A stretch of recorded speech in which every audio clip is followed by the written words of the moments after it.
안녕하세요. 반갑습니다. 찌릿입니다. 오늘은 전기기사 취업진로 방향잡기 두 번째 시간입니다. 저번에 첫 번째 영상을 올렸는데요. 자격증을 준비하시는 분들에게나 자격증을 취득하고 이직이나 취업을 준비하신 분들에게 다시 한번 더 생각하게 되는 계기가 되지 않았을까라는 생각을 합니다. 아직 첫 번째 영상을 보지 않으신 분들도 있으니까 그분들을 위해 잠깐 첫 번째 시간에 전달드렸던 내용을 요약해서 말씀드리도록 하겠습니다. 취업과 방향을 잡기 위해서는 가고 싶은 회사를 선정해야 합니다. 가고 싶은 회사라는 건 내가 가고 싶은 분야로 사업을 한다든지 운영을 하는 회사일 수도 있고요. 아니면 내가 평소에 가고 싶었던 회사일 수도 있고, 또는 지인들이 다니고 있는 회사인데 나도 다니면 좋겠다라는 생각을 해보셨던 회사이면 선정하기 좀 더 빠를 수 있다고 생각합니다. 이렇게 회사를 선정하면 지원 시 필요한 스펙들을 검색을 통해서 알아보고 계획을 세워서 취득과 습득을 한 다음에 취업에 성공할 수 있다고 말씀드렸습니다. 아직 자격증 취득 전이라면 자격증 목표가 아닌 취업과 이직을 목표로 자격증을 취득하셨으면 합니다. 이제 본론으로 넘어가서 제가 전기기사를 취득하고 나서 취업과 이직을 했던 이야기를 드려보려고 합니다. 저는 아무 계획 없이 그냥 전기기사 자격증을 취득하였습니다. 취득하고 나면 이직의 길이 활짝 열릴 줄 알았어요. 근데 막상 취득하고 보니까 뭐야, 전기하는 사람들이면 다 들고 있는 거예요. 진짜 솔직히 전기 분야는 많고 갈 데는 많다고 하는데 막상 어디로 가야 할지 모르겠고, 나이는 조금 먹었는데 전기에 대한 실무적인 경험도 적고 잘 알지도 못해서 어디 가서 잘할 수 있을까? 라는 고민과 여러가지 생각 많이 하면서 이직을 했었습니다. 그때 제가 얻었던 작은 경험들과 생각들을 공유 드리려고 합니다. 제 생각과 제 이야기를 들어보시고 여러분들은 조금 더 좋은 선택을 하셨으면 좋겠습니다. 저는 전기 직업을 가지고 4번의 이직을 하였습니다. 처음에는 지방에 있는 공기업에 무기계약직으로 취업을 하였어요. 정년도 보장되고 워라밸도 좋고 업무 강도도 또한 낮았습니다. 주로 하는 업무는 시설물 관리와 전기 설비 관리 업무를 하였습니다. 이때 처음 입사할 때는 무기계약직이라는 게 정규직과 다르다는 걸 알지 못했었고, 계속 근무하다 보니까 회사 내 시선이 내 자존심을 깎아내리고 내 자신이 열등감을 가지게 되면서 이직을 생각하게 되었습니다.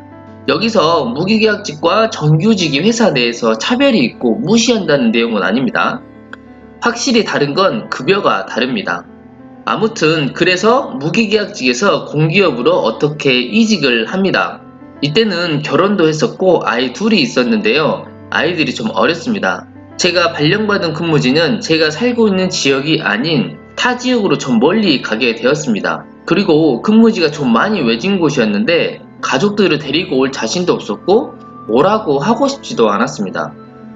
그렇게 고민을 하다가 어떻게 운이 좋게 한전 자회사로 이직을 합니다. 이건 정말 드문 일인데요. 제가 전기 직무로 입사를 했지만 근무를 하다가 저를 전기 직무가 아닌 다른 곳으로 보내버렸습니다.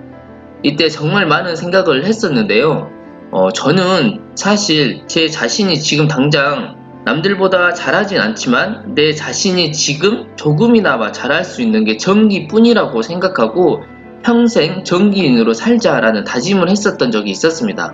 전기인으로 살아가려는 머나먼 미래를 그려본 적도 있었거든요. 이렇게 전기가 아닌 다른 업무를 시키니까 저는 이해가 안 갔었습니다. 이때 저희 친형에게도 이런저런 상황을 말하니까 원래 회사에서는 그런 일이 태반이야, 그러니까 그러려니 하고 다녀 라고 했죠. 근데 저는 그때 이럴 거면 그냥 전기라도 배워야겠다, 급여가 좀 적더라도 조금만 고생하면 길이 있을 거야 라는 생각으로 원하는 엔지니어링 회사가 집 근처에 있어서 거기로 이직을 합니다. 여기서는 신재생 에너지 설계, 감리, 보호기능 진단 이러한 전기 업무를 직접적으로 접한 곳이었습니다. 규모가 그렇게 큰 회사는 아니었습니다. 전기기사 직원이 40명 정도 있는 회사인데 그래도 지방 쪽에서는 그렇게 또 작은 업체는 아니었습니다. 이렇게 일을 배우고 전기가 무엇인지 어느 정도 조금씩 알게 되다 보니까 또 다른 생각을 하게 되었습니다. 내가 일하는 건 자부심도 있고 성취감도 있지만 회사 규모가 작으니 대출도 잘 안 나오고 어디에 말하기가 좀 그렇네 라는 이상한 생각과 회사 매출이 늘어나는데 직원들 급여는 안 올려주더라고요. 그리고 사장님이 기술사이셨는데 그때 생각한 게 자격이 먼저인지 기술이 먼저인지 오랜 고민을 했었습니다. 또 그래서 이번에는 돈도 많이 주고 집 근처에 있는 사기업으로 가자라는 생각으로 준비를 해서 이직을 해서 지금 다니고 있습니다. 근데 여기서도 지금까지 했던 고민이 또 생기게 되고 불만이라는 게 발생하게 되더라고요. 제 개인적인 말이 너무 길어서 여기까지 우선 하겠습니다. 정기업으로 이직이나 취업을 할 수 있는 업종은 7가지로 나눌 수 있다고 전달 들었는데요. 여기 7가지 내용에 대한 제 생각을 들어보시고 좋은 방향을 잡으셨으면 합니다. 첫 번째, 대기업입니다. 대기업은 우리가 말만 하면 알게 되는 브랜드입니다. 여러 브랜드가 있고 회사마다 취업에 필요한 스펙의 차이가 있을 수 있습니다. 대기업은 급여가 높고 아마도 7가지 업종에서 가장 높지 않을까라는 생각도 합니다. 석유화학 분야라든지 공장이나 플랜트를 운영하는 곳들은 급여가 높습니다. 또한 일에 대한 분배도 잘 되어 있고 체계화되어 있기 때문에 일을 배우는 입장에서도 조금 수월할 수 있습니다. 하지만 대기업 외에 중소기업과 같은 사기업이라는 곳은 많은 분야가 존재하는 곳이기 때문에 가고자 하는 회사가 어떤 분야를 하는 곳인지, 근무는 어떤 형태인지, 어느 지역에서 근무를 하는지 등등 정말 꼼꼼하게 체크해 보시고 가셔야 합니다. 제가 지금 다니고 있는 회사는 사기업이고 34살에 경력직으로 입사를 하였습니다. 그 외에 사기업은 포스코 경력직으로 면접을 본 적이 있는데 그 당시 연령대는 40대 초반까지도 있었습니다. 제가 사기업을 준비하면서 느꼈던 건 확실히 신입 입사는 나이가 들어서 입사하기가 어려움이 있다라는 생각이 들었습니다. 만약 대기업에 입사를 원하시는 분들이 있다면 한 살이라도 어릴 때 빨리 준비해서 입사하는 게 좋지 않을까라는 생각을 합니다. 그리고 기업마다 추구하는 직원 나이가 있습니다. 그만두지 않고 오래 다닐 수 있는 직원이 필요한 회사는 신입 직원 또한 나이가 조금 들어도 채용하게 됩니다. 대기업과 사기업을 가고자 하는 분들은 정보 수집을 많이 하시면 전략적으로 좋은 결과가 나올 거라고 생각합니다. 두 번째는 공기업입니다. 제가 공기업을 준비하면서 가장 마음에 들었던 건 블라인드 채용입니다. 그리고 채용 연령 제한이 없다는 겁니다. 사실 저같이 나이 먹고 철들어서 마음 잡고 공부하는 사람들은 나이가 걸려봐요 엄청 암울하게 됩니다. 공기업은 크게 2가지로 나눌 수 있습니다. 국가직과 지방직인데요. 예를 들면 한국전력공사, 한국철도공사, 농업총공사 등은 국가직이고 시산하기관에 속한 기업들은 부산시설관리공단, 도시공사, 대구도시철도공사 이러한 것들은 지방직입니다. 차이점이 있다면 국가직은 근무지가 전국이기 때문에 전국을 돌아다니면서 근무를 하게 됩니다. 매년 옮겨 다니는 건 아니지만 관할 소속 사업소에 맞춰서 옮겨 다니면서 근무를 하게 됩니다. 그게 전국이라면 전국이 되고 호남이거나 경남이라면 그 지역을 순회하게 됩니다. 지방직은 시에 속해 있기 때문에 근무지를 시내에서만 옮기게 됩니다. 그리고 급여는 지방직보다 국가직이 더 높습니다. 정확한 데이터는 아닐 수 있지만 신입 기준으로는 연봉이 500에서 1000 정도 국가직이 높은 걸로 알고 있습니다. 그리고 국가직은 지원할 때 나이 제한이 없지만 지방직 같은 경우는 만 34세 이하만 지원이 가능한 곳도 있고 지원을 하는 지역에 몇 년 이상 거주해야 하는 조건도 있습니다. 지방직이 다 그렇다는 이야기는 아닙니다. 몇 군데가 그런 곳이 있다라는 이야기입니다. 국가직은 채용 공고를 개별 기업별로 공채를 발표하고 지방직은 통합 채용을 이용해서 1년에 상반기, 하반기 2번 공고를 내고 시산하기관 채용을 모두 모아서 한 번에 통합 채용으로 발표하게 됩니다. 이때 중복 지원은 안 됩니다. 국가직과 지방직도 저희가 모르는 기업들이 많기 때문에 원하신다면 꼭 조사와 정보를 수집해서 전략적으로 접근해야 합니다. 세 번째는 공무원입니다. 정기직 공무원이 되는 방법은 2가지 방법이 있어요. 하나는 여러분이 잘 알고 있는 9급, 7급 공무원 시험을 보고 합격하는 방법과 경력채용 7급, 9급 채용 공고가 간간히 한 번씩 전국적으로 올라오는데요. 그걸 통해서 공무원이 되는 방법이 있습니다. 경력채용에 대한 채용 공고문은 확인하는 방법은 제가 기존에 올린 영상으로 공개한 적이 있어서 이걸 보시면 자세히 확인할 수 있습니다. 그리고 제 경험으로 정기직 7급 경력채용 면접을 보았는데요. 그때 직무가 산업안전보건 분야 감독 역할이었어요. 당시 면접자들은 쑥 보았을 때 연령대는 상당히 높았습니다. 30대 초중 후반에도 40대 중반까지 있다는 생각이 들었어요. 정확한 나이는 아니지만 외형적인 스타일이 그랬다는 겁니다. 그래서 혹시 경력 채용을 노리시는 분들에게는 나이 생각하지 마시고 도전하셔도 될 것 같습니다. 네 번째, 설계직입니다.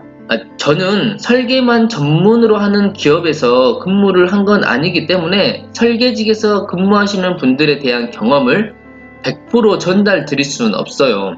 하지만 간접적으로 느낀 내용을 말씀드리면 설계직에서도 자격증을 취득하고 근무하신 분들이 많습니다. 예전에는 없다고 하시는데 지금은 상당히 많고 자격증을 취득하고 근무하시는 게 대우 또한 다릅니다. 설계사무소는 대부분 전기 설계만 하지 않습니다. 통신, 소방도 함께 설계를 하게 돼요. 그리고 설계를 2년, 3년은 배워야 설계 좀 한다는 소리를 들을 수 있다고 합니다. 설계사무소는 그렇게 규모가 크고 직원 수가 많은 회사는 없는 것 같아요. 대기업에서도 설계직 직원은 없고 대부분 협력업체나 자회사에서 설계 작업이 이루어지는 것 같습니다. 전기 설계 같은 경우는 직원이 설계를 하게 되고 그것을 기술사가 검토 후에 시공업체나 시행사로 전달하게 됩니다. 설계 도면에는 기술사 도장이 없으면 시공을 할 수 없게 되어 있습니다. 급여 부분은 그렇게 많이 높지는 않는 것 같아요. 처음 입사하면 200 언저리 부분부터 시작하게 되는 걸로 알고 있는데 정확한 금액은 아닙니다. 다섯 번째, 감리입니다. 감리업체에서 하는 업무는 전기 공사가 이루어지는 곳에 설계 도면과 일치하게 시공이 되는지, 시방서나 기술 기준에 맞지 않는 부분이 있는지 현장에서 검토하고 확인하는 작업을 하게 됩니다. 전기 경력 시험에 보면 초급, 중급, 고급 있잖아요. 감리도 초급, 중급, 고급에 따라서 공사 기간 동안 감리를 할 수 있는 기간이 달라지게 됩니다. 전기에서는 기술사만 특급 경력을 가지게 됩니다. 급여 부분은 설계직과 비슷하게 처음 입사하면 경력 수첩이 높을수록 급여는 좀 더 받을 수 있는 걸로 알고 있습니다. 여섯 번째, 전기공사직입니다. 전기공사업에서 취업하게 되면 하는 업무는 현장직과 공무직 역할을 하게 됩니다. 현장직은 현장에서 공사에 직접 참여해서 시공을 하게 되고 공무는 시공에 필요한 서류 자격과 현장에 필요한 내용들을 지원해주는 역할을 합니다. 공무와 현장직의 급여는 현장직은 자신 능력에 따라 급여가 달라지는데요. 경력이 없는 경우는 20대 초 정도 받는 걸로 알고 있습니다. 그 후로 경력이 돼서 도면을 보면서 공사를 진행할 수 있다든지 공사 현장을 담당할 수 있게 되면 급여 또한 2배, 3배 가까이 오른다고 알고 있습니다. 공무도 비슷합니다. 신입 때는 적은 금액으로 시작해서 경력이 쌓이고 공사 진행을 수월하게 진행할 수 있게 된다면 급여 또한 오릅니다. 하지만 전기공사직 경우는 작은 규모 회사에서 근무하는 형태이기 때문에 사장 마인드에 따라서 직원의 복지와 급여가 결정되는 경우가 많습니다. 하지만 작은 곳에서 모든 업무를 경험하다 보면 향후에 전기공사업체로 사업을 할 수도 있고 기술이 있다 보니 실내 인테리어 같은 전기공사도 할 수 있게 됩니다. 마지막 일곱 번째, 연구개발직입니다. 연구개발직으로 취업하는 경로는 그렇게 많지 않다고 생각합니다. 대학 졸업 후에 바로 연구직으로 취업하는 경우야 대학원을 졸업 후 취업하는 경우가 대부분입니다. 연구직 경우는 자격증이 없어도 취업이 가능하고 자신이 업무를 진행하면서 맡았던 프로젝트들이 자신의 스펙이 되게 됩니다. 저 또한 한때 관심이 있었지만 낮은 학벌과 부족한 경험들이 쉽지 않았고 연구직에 관심이 있으시는 분들은 첫 단추가 굉장히 중요하다고 생각합니다. 제가 7가지 직종에 대한 이야기를 드렸는데요. 사실 제 생각으로는 대기업과 공기업, 공무원의 직종과 설계직, 감리직, 전기공사업의 직종은 조금 많이 다르다고 생각합니다.